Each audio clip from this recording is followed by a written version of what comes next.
ಯಲ್ಲಾಪುರ ಓಣಿ. ಮೋಸ್ಟ್ಲಿ ಹುಬ್ಳಿಲಿ ನಾನು ಜನಸಂಪರ್ಕ ಸಭೆ, ಹುಬ್ಬಳ್ಳಿ ಮತ್ತು ಧಾರವಾಡದಲ್ಲಿ ನಾನು ಕಮಿಷನರ್ ಆಗಿ ಬಂದಾಗಿಂದ ಸಾಕಷ್ಟು ಜನಸಂಪರ್ಕ ಸಭೆಗಳನ್ನ ಮಾಡಿದ್ದೇನೆ. ಆದ್ರೆ ಇಷ್ಟೊಂದು ಜನ ಸೇರಿರೋದು ಇದೇ ಮೊದಲನೇ ಬಾರಿ.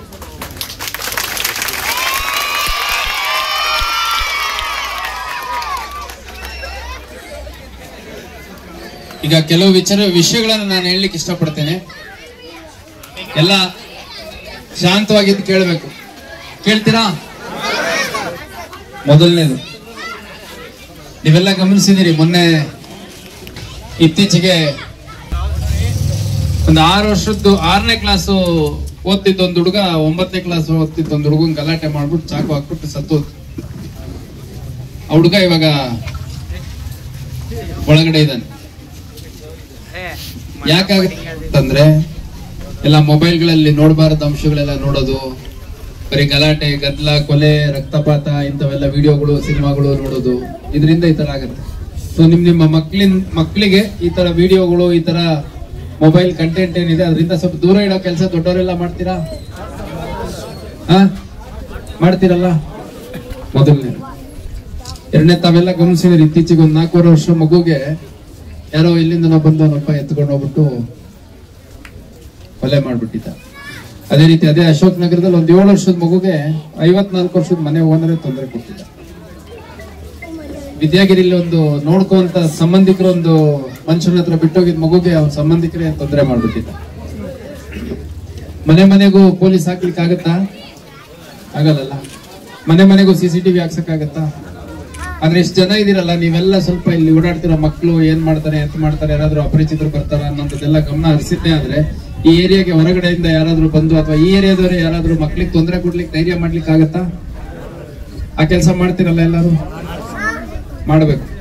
ಅಶೋಕ್ ನಗರದಲ್ಲಾಗಿದೆ, ನಮಗೇನ್ ಸಂಬಂಧ ಇಲ್ಲ. ವಿದ್ಯಾಗಿರಿಲಾಗಿದೆ, ನಮಗೇನ್ ಸಂಬಂಧ ಇಲ್ಲ ಅಂದ್ರೆ ನಾಳೆ ದಿನ ಇಲ್ಲೇ ಓಲ್ಡ್ ಹುಬ್ಳಿ ಸ್ಟೇಷನ್ಗೆ ಬರುತ್ತೆ, ಮಂಟೂರ್ ರೋಡಿಗೆ ಬರುತ್ತೆ, ಆಮೇಲೆ ಈ ಕಡೆ ಸೆಟ್ಲ್ಮೆಂಟಿಗೆ ಬರುತ್ತೆ, ನಂತರ ಇಲ್ಲಿ MD ಕಾಲೋನಿ, ಯಲ್ಲಾಪುರ ಓಣಿ, ನೀವು ಯಲ್ಲಾಪುರ ಓಣಿಗೆ ಬಂದು ನಿಮ್ ಪಕ್ಕದ ಮನೆಯಲ್ಲಿ ಆಗ್ಬೋದು ಅಥವಾ ನಾಳೆ ದಿನ ನಿಮ್ ಮನೆಯಲ್ಲೇ ಆಗ್ಬೋದು. ಇದಾಗಬಾರ್ದು ಅಂತಂದ್ರೆ ಎಲ್ಲರೂ ಸ್ವಲ್ಪ ಎಚ್ಚರಿಕೆಯಿಂದ ಇರಬೇಕು. ಇರ್ತಿರಲ್ಲ? ಮತ್ತೆ ಇಲ್ಲಿ ಸ್ಥಳೀಯ ಚುನಾಯಿತ ಪ್ರತಿನಿಧಿಗಳು ಬಂದಿದ್ದೀರಿ. ನಾನು ರಸ್ತೆಯಲ್ಲಿ ಬರುವಂತ ಸಂದರ್ಭದಲ್ಲಿ ಸಾಕಷ್ಟು ಜನ ಮಹಿಳೆಯರು CCTV ಹಾಕ್ಸಿ ಅನ್ನುವಂಥದ್ದು ಹೇಳಿದ್ರು. ಆ ಕೆಲಸ ದಯವಿಟ್ಟು ಯಾರಿದ್ದೀರಿ ಸಂಬಂಧಪಟ್ಟವ್ರು ಮಾಡಿದ್ರೆ ಅನುಕೂಲ ಆಗುತ್ತೆ, ನಮಗೂ ಅನುಕೂಲ ಆಗುತ್ತೆ, ನಿಮ್ಗೂ ಅನುಕೂಲ ಆಗುತ್ತೆ. ಇವಾಗ ನೋಡಿ, ಪೊಲೀಸರೆಲ್ಲ ಚೆಕ್ ಮಾಡ್ತಾರೆ ಅಂತಂದ್ರೆ ನಾವು ಹೋಗ್ಬೇಕಾದ್ರೆ ಹೆಲ್ಮೆಟ್ ಹಾಕೊಂಡಿಲ್ಲ, DL ಇಲ್ಲ ಅಂತಂದ್ರೆ ಆ ರೂಟ್ ಬಿಟ್ಟು ಬೇರೆ ರೂಟ್ ಅಲ್ಲಿ ಹೋಗ್ತೀವಿ, ಹೌದಾ? ಅದೇ ರೀತಿ ಇಲ್ಲೆಲ್ಲೋ CCTV ಇದೆ ಅಂತಂದ್ರೆ ಅದು ವರ್ಕ್ ಮಾಡ್ಲಿ ಬಿಡ್ಲಿ, CCTV ಇದೆ ಅಂತಂದ್ರೆ ಅಲ್ಲಿ ಏನಾದ್ರು ತರಲೆ ಮಾಡೋಂಥವ್ರ ಸಂಖ್ಯೆ ಕಮ್ಮಿ ಆಗುತ್ತೆ. ಹಂಗಾಗಿ ಸ್ವಲ್ಪ ಎಲ್ಲೆಲ್ಲ ಆಗುತ್ತೋ ಅಲ್ಲೆಲ್ಲ ಹಾಕ್ಸೋಂತ ಕೆಲಸ ಮಾಡಿ ದಯವಿಟ್ಟು, ಅದರಿಂದ ಒಳ್ಳೇದಾಗತ್ತೆ. ಅದೇ ರೀತಿ ನಾನು ಇತ್ತೀಚೆಗೆ ಒಂದು ಸಂದೇಶ ಕೊಟ್ಟಿದ್ದೆ ಹುಬ್ಳಿ ಧಾರವಾಡ ಸಾರ್ವಜನಿಕರಿಗೆ. ಮತ್ತೆ ನಾನೊಂದು ಮಾತು ಹೇಳಲಿಕ್ಕೆ ಇಷ್ಟಪಡ್ತೇನೆ.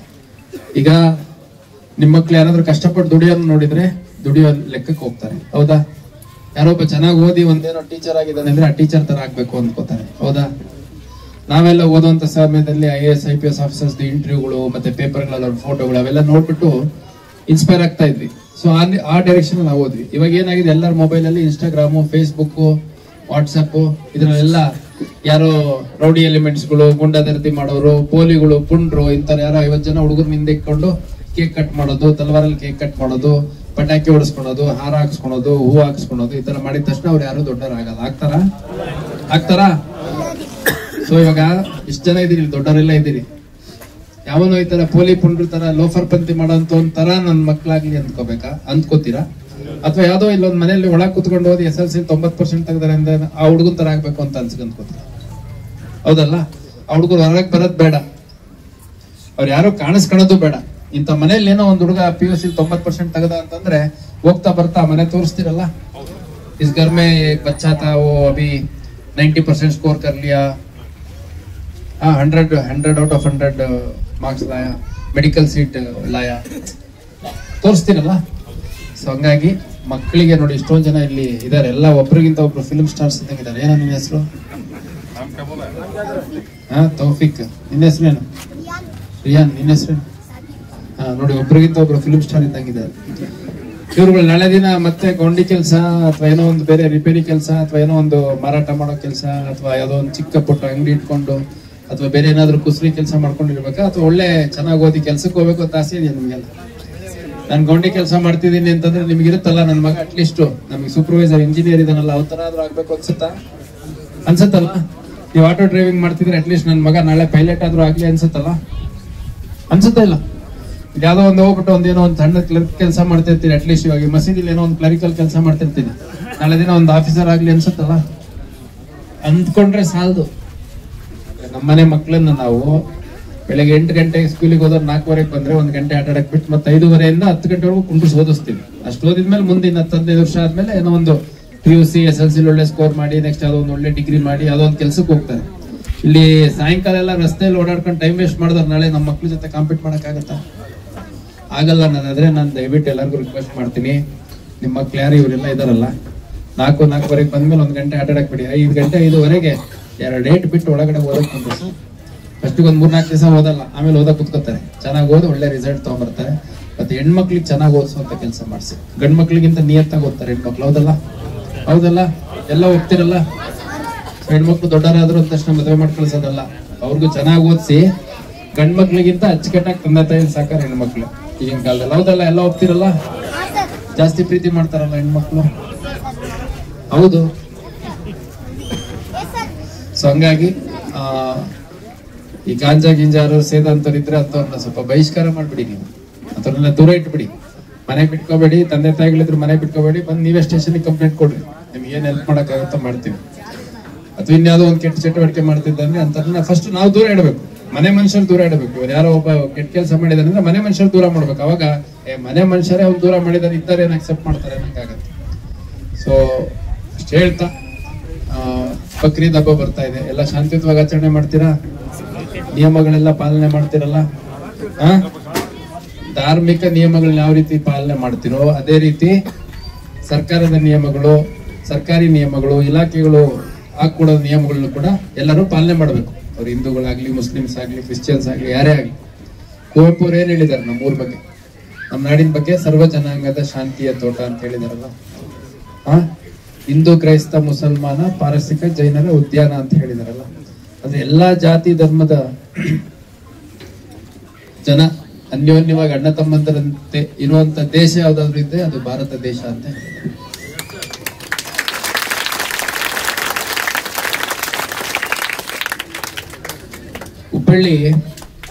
ಹುಬ್ಬಳ್ಳಿಯಲ್ಲಿ ಸಿದ್ದಾರೂಢಾಚಾರ್ಯರಿಂದ ಹುಬ್ಬಳ್ಳಿಗೆ ಎಷ್ಟು ಒಳ್ಳೆ ಹೆಸರು ಬಂದಿದೆಯೋ, ಶಿಶುನಾಳ ಶರೀಫ್ರಿಂದನೂ ಅಷ್ಟೇ ಒಳ್ಳೆ ಹೆಸರು ಬಂದಿದೆ. ಅದೇ ರೀತಿ ದಾರಾ ಬೇಂದ್ರೆ ಅವರಿಂದನೂ ಅಷ್ಟೇ ಒಳ್ಳೆ ಹೆಸರು ಬಂದಿದೆ.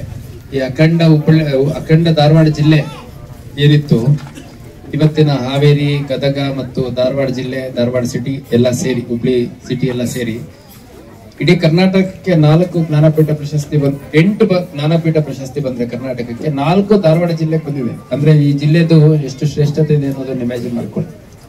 ಹಂಗಾಗಿ ನಾಳೆ ದಿನ ನಾನು ಯಾವಾಗ್ಲೂ ಹೇಳ್ತೀನಿ, ಹೋದ್ ಕಡೆ ಇಲ್ಲಿ ಯಾವ್ದೋ ಒಂದು ಫಂಕ್ಷನ್ ಮಾಡ್ಬೇಕು ಅಂತಂದಾಗ DC ಕರೆಸ್ತೀನಿ, SP ಕರೆಸ್ತೀನಿ, ಕಮಿಷನರ್ ಕರೆಸ್ತೀನಿ ಅಂತ ನೀವು ಹುಡುಕಾಟ ಮಾಡಬಾರ್ದು. ನಮ್ಮ ಏರಿಯಾದೊಂದು ಹುಡುಗನೇ DC ಆಗಿದ್ದಾನೆ, ನಮ್ಮ ಏರಿಯಾದ ಹುಡುಗನೇ ಒಬ್ಬ SP ಆಗಿದ್ದಾನೆ, ಅವನ್ನ ಕರ್ಸೋಣ ಅನ್ನೋ ರೀತಿ ನಿಮ್ಮ ಆಲೋಚನೆ ಇದೆ.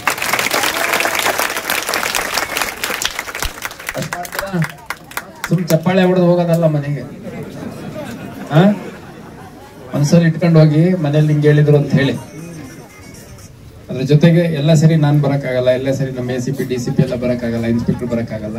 ನಮ್ಮ ಇಲಾಖೆ ವತಿಯಿಂದ ಯೂನಿಫಾರ್ಮ್ ಹಾಕೊಂಡಿರೋ ಒಬ್ಬ ಕಾನ್ಸ್ಟೇಬಲ್, ಒಬ್ಬ ಹೋಮ್ ಗಾರ್ಡ್ ಬಂದ್ರು ಇದೇ ರೀತಿ ನೀವು ಸಹಕಾರ ಮಾಡ್ಬೇಕು. ಮಾಡ್ತೀರಾ? ಎಲ್ಲರಿಗೂ ಈ ಭಾಗದಲ್ಲಿ ಸ್ವಲ್ಪ ಮುಸಲ್ಮಾನ್ ಬಂದವರು ಜಾಸ್ತಿ ಇದ್ದೀರಿ. ಎಲ್ಲರಿಗೂ ಅಡ್ವಾನ್ಸ್ ಆಗಿ ಬಕ್ರೀದ್ ಹಬ್ಬದ ಶುಭಾಶಯಗಳು. ಮತ್ತೆ ಮುಂದಿನ ದಿನಗಳಲ್ಲಿ ಇನ್ನು ಇಂಡಿಪೆಂಡೆನ್ಸ್ ಡೇ ಬರುತ್ತೆ, ಸ್ವತಂತ್ರ ದಿನಾಚರಣೆ ಬರುತ್ತೆ, ಗಣರಾಜ್ಯೋತ್ಸವ ಬರುತ್ತೆ, ದಸರಾ ಬರುತ್ತೆ, ಗೌರಿ ಗಣೇಶ ಹಬ್ಬ ಬರುತ್ತೆ, ಈದ್ ಮಿಲಾದ್ ಬರುತ್ತೆ, ಕ್ರಿಸ್ಮಸ್ ಬರುತ್ತೆ, ಹೊಸ ವರ್ಷದ ಆಚರಣೆ ಬರುತ್ತೆ. ಮೋಸ್ಟ್ಲಿ 6 ತಿಂಗಳಲ್ಲಿ ನಾನು ಈ ತರ ಒಂದು ಸಭೆ ಮಾಡ್ಲಿಕ್ಕೆ ಇಲ್ಲಿ ಸಾಧ್ಯ ಕಷ್ಟ, ಯಾಕಂದ್ರೆ ಎಲ್ಲ ಕಡೆ ಓಡಾಡ್ಬೇಕಲ್ಲ. ಹಂಗಾಗಿ ಇವತ್ತೇನ್ ಸಂದೇಶ ಕೊಡ್ತಾ ಇದೀವಿ ಆ ಸಂದೇಶವನ್ನ ಎಲ್ಲರೂ ಪಾಲನೆ ಮಾಡಿ. ಪೊಲೀಸ್ ಇಲಾಖೆ ಒಳ್ಳೆ ರೀತಿಯಲ್ಲಿ ಕೆಲಸ ಮಾಡ್ತಾ ಇದೆಯಾ? ಎಲ್ಲರಿಗೂ ಸಮಾಧಾನ ಇದೆಯಾ? ಸೊ ಇನ್ನೂ ಹೆಚ್ಚು ಶ್ರಮ ಪಟ್ಟು ನಾವು ಕೆಲಸ ಮಾಡ್ಲಿಕ್ಕೆ ಸಿದ್ಧ. ಅದೇ ರೀತಿ ಒಳ್ಳೆಯ ಸಹಕಾರ ನೀವೆಲ್ಲ ಕೊಡ್ಬೇಕು. ಮತ್ತೆ ಮುಖ್ಯವಾಗಿ ಇಲ್ಲಿ ಹಿರಿಯರಿದ್ದೀರಿ, ಹೆಣ್ಮಕ್ಳಿದ್ದೀರಿ, ಕೆಲವರು ಯಾರು ಹೆಲ್ಮೆಟ್ ಹಾಕೋಣಲ್ಲ ಅವರಿಗೆ ನೀವು ಬೈಕಿನೇ ಎತ್ತಿಟ್ಬಿಡಿ. ಯಾವ್ದೋ ಒಂದು Instagram ರೀಲ್ಸ್ ನೋಡ್ತಾ ಇದ್ದೆ, ಏನೋ ಸ್ವಲ್ಪ ತಾಯಿಗೆ ದಬಾಯಿಸಿ ನೀನ್ ಯಾರು ಹಂಗಿಂಗೆ ಅಂತ ಅವಳು ಏನ್ ಮಾಡ್ತಾಳೆ, ಬೈಕಿ ಎತ್ತಿಟ್ಬಿಡ್ತಾಳೆ. 1 ಗಂಟೆ 2 ಗಂಟೆ 3 ಗಂಟೆ 4 ಗಂಟೆ ಎಷ್ಟು ಹುಡುಕಿದ್ರು ಸಿಗಲ್ಲ. ಆಮೇಲೆ ಅಮ್ಮ ನೀನೇ ದೊಡ್ಡವಳು, ಏನ್ ಮಾಡ್ಬೇಕು ಹೇಳು ಅಂತಂದಾಗ ಹೆಲ್ಮೆಟ್ ಹಾಕೊಂಡೋಗು, ಚಾವಿ ಕೊಡ್ತೀನಿ ಅಂತ ಕೊಟ್ಬಿಡ್ತಾಳೆ. ಆ ಕೆಲಸ ತಾಯಿ ಅಂದ್ರೆ ಮಾಡಬೇಕು. ಚಿಕ್ಕ ಚಿಕ್ಕ ಹುಡುಗರು ಟ್ರಿಪಲ್ ರೈಡಿಂಗ್ ಹೋಗೋದು, ಡಬಲ್ ರೈಡಿಂಗ್ ಹೋಗೋದು, DL ಇಂದಲೇ ಗಾಡಿಲಿ ಹೋಗೋದು, ಹೆಲ್ಮೆಟ್ ಇಂದಲೇ ಹೋಗೋದು, ಆಪೋಸಿಟ್ ಸೈಡ್ ಬರೋದು, ಫೋನಲ್ಲಿ ಮಾತಾಡ್ಕೊಂಡು ಹೋಗೋದು, ಸತ್ತು ಬೀದಿ ಹಣ ಹಾಕ್ತೀರಾ ನಾಳೆ. ನಿಮ್ ಸ್ವಾರ್ಥಕ್ಕಾದ್ರೂ ಇದ್ರ ಬಗ್ಗೆ ಕಾಳಜಿ ವಹಿಸಿ, ಹೌದಲ್ಲ?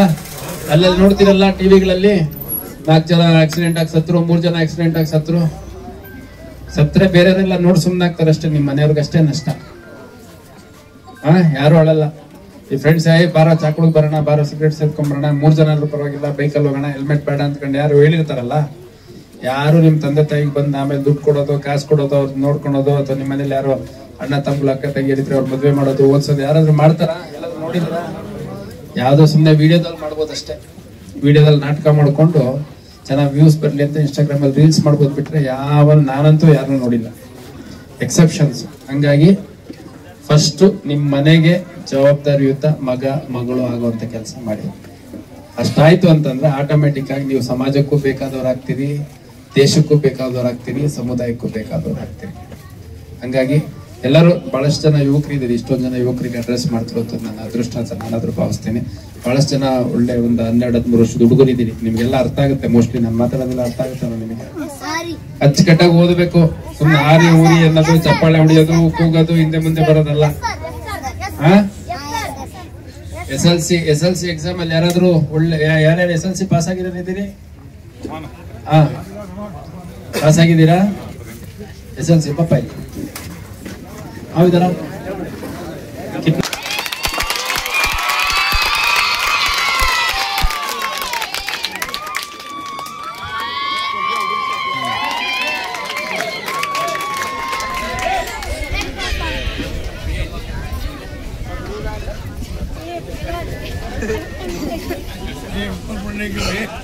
ಈಗ ನೆಕ್ಸ್ಟ್ ಇಯರ್ SLC ರಿಸಲ್ಟ್ ಬಂದಾಗ ಬರ್ತೀನಿ ಒಂದ್ಸರಿ, ಇಲ್ಲೇ ಇರ್ತೀನಿ, ಎಲ್ಲೂ ಹೋಗಲ್ಲ.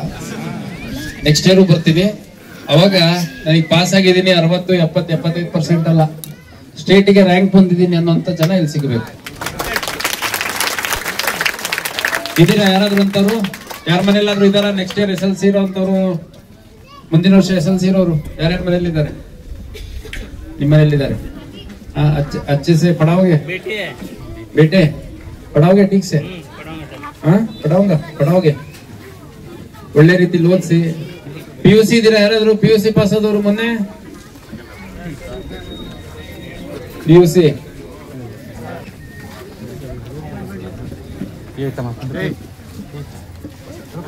ಇನ್ಯಾರಿದ್ದಾರೆ?